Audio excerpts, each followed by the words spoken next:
Hello everyone, it's Cassidy and welcome back to my channel. So ignore my little pimple here, but I'm gonna stare at it because it's bothering me so much. But today's video is it just makes my lips look like the Joker, I feel like. Anyway, today's video is going to be my May wrap-up vlog. It is officially May 9th and I just finished my first book of May, so I need to come talk to y'all. Let's talk about two books because I started reading one, but I DNF'd it. To be fair, did I give this book the biggest chance ever? Not really, but I also don't really care. So I started reading Salt in the Wound, I think, by Sierra Simone. It was on my TBR.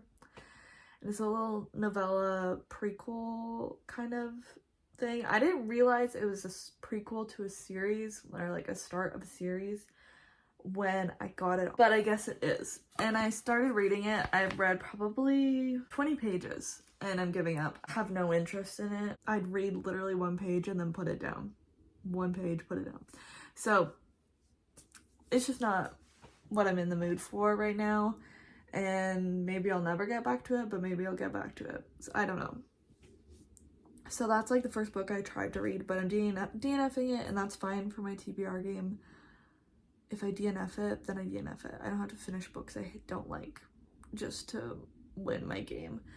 But then just now I finished The Sinister Mystery of the Mesmerizing Girl, I believe is the whole title, by Theodora Goss. That is the third and final book in the Athena Club series. I just listened to it. I don't own a copy of it, but I own the first two and I listened and read along to the first two.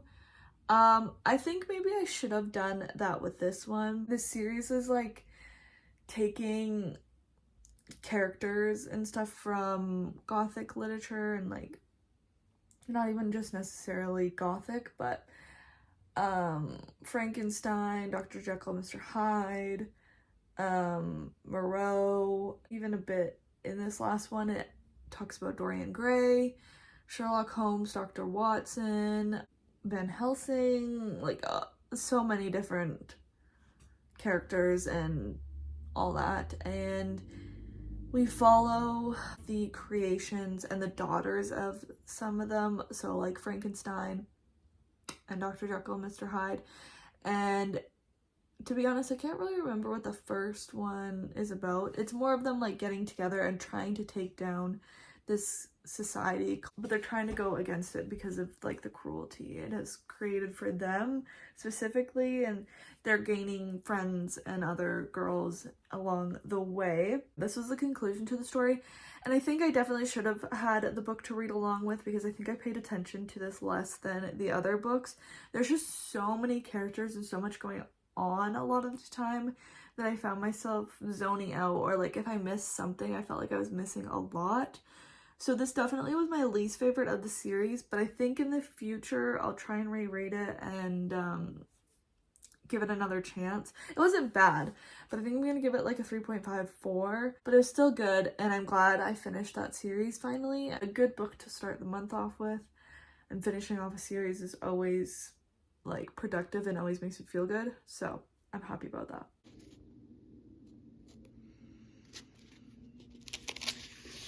Don't mind like this, I still have a scab there from when I was sick, so just ignore that. But it is June 7th and I finished a book 2 days ago, and so I needed to finally come on here and talk to you. I'm starting off June well, knock on wood here. It's the 7th and I've already finished a book and I'm halfway through 2 books. So June is also the amazing readathon and I'm taking part in it. I didn't know like how well I'd be able to do it and like how far into it I could get, because you kind of have to read a lot. You can read smaller books, but I also need to read what's on my TBR, and they're not long books, but they're all like over 300 pages. So the first book I finished though was Finlay Donovan Knocks 'Em Dead, jumps the gun. Now I already forget which one it was. I keep forgetting which one's the first, or which one's the second, and which one's the third book. Finley Donovan jumps the gun. This is the third book in the Finley Donovan series, which is a series about a mother who is also an author, and in the first book she is explaining the plot to her next book to her agent, and they're in like a Panera and people overhear, and someone that overhears this conversation thinks she's a hit woman, and so she hires Finley Donovan to kill her husband, and then kind of like a lot of hijinks, and like it's a cozy mystery, so it's not like very like likely that any of this is gonna happen. It's just like a fun mystery book, and I really enjoyed the first one. That one was like super popular on BookTube, and then I think the consensus with, for the most part, is that they've gone downhill a little bit, each one, just because I don't know, I find that they haven't been as interesting. And the funny parts of the of the first book have worn off a lot, and like they're not as fun for me. 3 stars. Like they're very much fine. A decent audiobook, but not like a new favorite. Then maybe I'll decide after this, the newest one, if I'm going to continue on with the series at all. But I'm not gonna buy them because I don't enjoy them enough for that. Or this video up. So the first one was go to read a book that you did not purchase. That's what it was. And I listened to it through my library, so I didn't purchase it in any way. It's not a subscription or anything. Team I'm on for the Amazing Readathon, Team Spooky, so it works. I think there's 10 cities, and I don't know if I've ever read 10 books in a month. Maybe like once or twice. But like I just don't have the time. Sorry, it's still here. I wore makeup earlier today and I already took it off, and I wish I kept it on. June 9th, Sunday now, and I finished 9 Liars by Maureen Johnson. This one is the 5th book in the Truly Devious / Stevie Bell series. I don't know if it's what it's called. But this one, Stevie and her friends go to visit her boyfriend who is studying in London, where a cold case comes to her attention through her boyfriend David's new friend, Izzy. This is a double murder cold case from 1995 where a group of 9 friends went to one of the friends' country houses. 2 of them end up getting murdered and it was never solved. And one of them now is realizing they know more than they thought they did and kind of putting pieces together. And Stevie comes in to hopefully solve this case. I really enjoyed this one, except it was way too long. There is like tourist stuff in this, and there's so much. I felt like there was way too many like details about the touristy stuff that they were doing. I didn't really like the personal friendship and relationship dramas in here, except for maybe close to the end. I just felt like those 2 things took up way too much. This book was like 445 pages or something, and I think it could be like 100 pages less. Because she doesn't really know about the mystery of this book until like around 150 pages in, maybe like 140. So like really not, it takes forever, and then she finds out about it, and then nothing really happens with it for a while, it feels like. It all unravels pretty quickly at the end. So I just feel like there was so much filler to it that didn't need to be in it. So I put it at 4 stars. I'm glad I read it, and I read it like pretty fast. Like it was pretty addicting, and I wanted to find out what happened because the actual mystery of it I found interesting. I did like the actual mystery of it. There's just the other stuff that I was a little bit bored with, and I really liked London when I was in London, so it was cool at the beginning of the descriptions being like, oh, I was there, I know where that is, or whatever, and then it just got to be too much. Too many, like, it was like we went on the tour of the Tower of London with them, but like not like, oh, Stevie thought this was cool. It was like, there was a circus and they had a bunch of circus animals, blah blah blah. Like, it was details,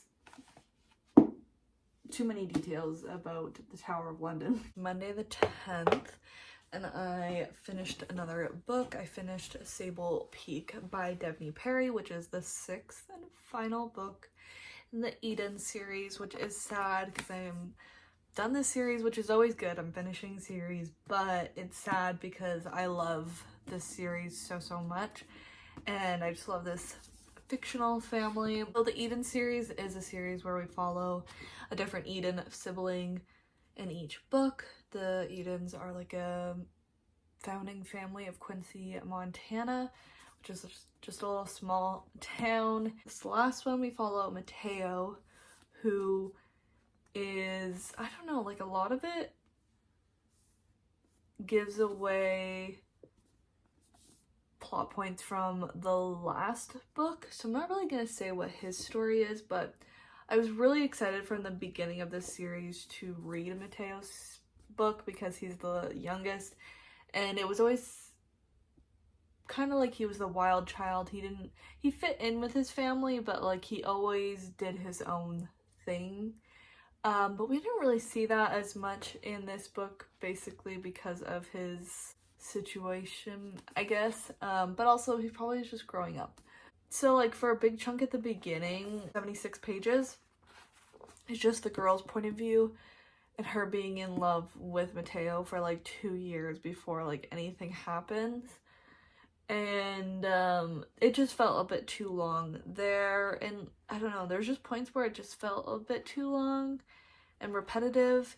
And I read a review which made a really good point of, I would have loved to see a bit more of the struggles that Mateo went through. I'm just gonna say this, it's not really a spoiler, but it's a little bit, could be considered. He is a single dad, and we don't find out till way later in the series. So but I would have loved to see more of that, and when he found out, because he didn't know he was having a child until the child was born, and so I would have loved to see the beginning of that and their relationship grow, like him and his daughter's relationship grow. So I think that was missing. This just wasn't my favorite one in this series, which is disappointing since it was the last one, but it was still enjoyable. So I gave it like a 3.5 on Goodreads. I put it as a 3, but 3.5 in the review. This will work for the prompt for Amazing Readathon. That is 2 point of views, because we just have the 2. Okay, well technically there's more point of views in the bonus content, but that's not in the real book. In the actual book, in this that book, we have the point of view of Mateo and also the girl love interest. I'm glad I finished this series. I'm glad I actually finished reading this book instead of putting it off halfway through. Now I'm caught up with the prompts technically for Amazing Readathon. There is a new one that got posted yesterday, so I feel like I'm reading lots, which is always good. So it is June 15th now. Finished another book. I finished I Kissed Shara Wheeler by Casey McQuiston. This is the second book I've read from Casey McQuiston. I read Red, White, and Royal Blue. I also own One Last Stop, but I haven't read it yet. And I really enjoyed it. I ended up listening to the audiobook through my library. So I had read like the first 30 to 50 pages of this around this time last year. Put it down because I was like not reading at that point. But recently, in the last like couple months, I've really wanted to pick it up again. I was finally able to get it onto my TBR, and this ended up working perfectly. In this one, it's kind of Looking for Alaska-esque. I never read that or actually watched the movie, so I've just been told that. But Chloe Green is striving for valedictorian of her class, and her only competition is Shara Wheeler. And where they live in Alabama, go to like a Christian school, and they're like stereotypical, very against anyone in the LGBTQ community. and Chloe's moms are obviously part of it. And Chloe herself is. And so we explored that and like how other people in her school are dealing with the obvious hatred towards that community, but being a part of that community themselves possibly. Like the hatred in their town and in their school.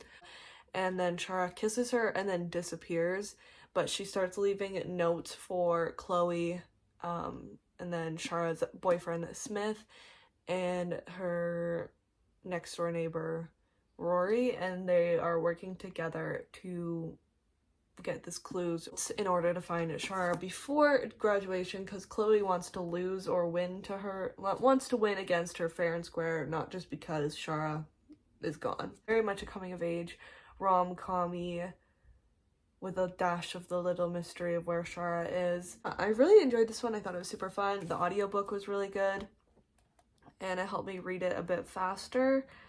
And I kept wanting to pick it up, so that's definitely good. I think it's like a 4.5, so I'm giving it a 4 on Goodreads. Honest, I don't know. It could be a 5. I do really like this Indigo exclusive cover. It's probably the same exclusive at like Barnes & Noble and all that, but I like the purple instead of the green. But the paperback just came out and it's actually super cute. I didn't expect them to change the cover, but the cover is really cute for that too. If I remember, I'll try and put a picture of it in here. But another book down. I'm getting things done. This one is for the Paris prompt, which was the book has to have won an award, and now I can't remember what this says it won, but it's on Goodreads. It's on the Goodreads awards, but it says on Goodreads what award it won. We're getting some reading done this month. Proud of myself. Okay, hello. It is the 23rd. I finished a book like, I don't know, like 4 or 5 days ago. I've definitely slowed down, and I think it's just because the prompts for Amazing Readathon aren't working exactly with books that I already have on my TBR. I want to finish my TBR, so I haven't been wanting to pick up other books. This book that I finished, I read because I wanted to do a certain prompt of the Amazing Readathon, and that was Lore Olympus Volume 1. The prompt was like something with nature on the cover, and nothing on my TBR had it. And so I was kept looking for a bunch of different stuff, and then the next prompt after that was something to do with gods or religion, and so my initial thought was to do Lore Olympus for that. Just so happens that the first one has nature on the cover, so I figured I would read the first and the second volumes.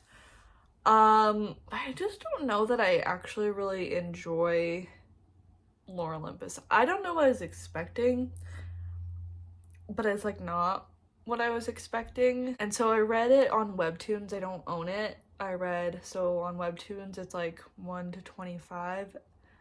Episodes 1 to 25 is the first season, or is the first volume.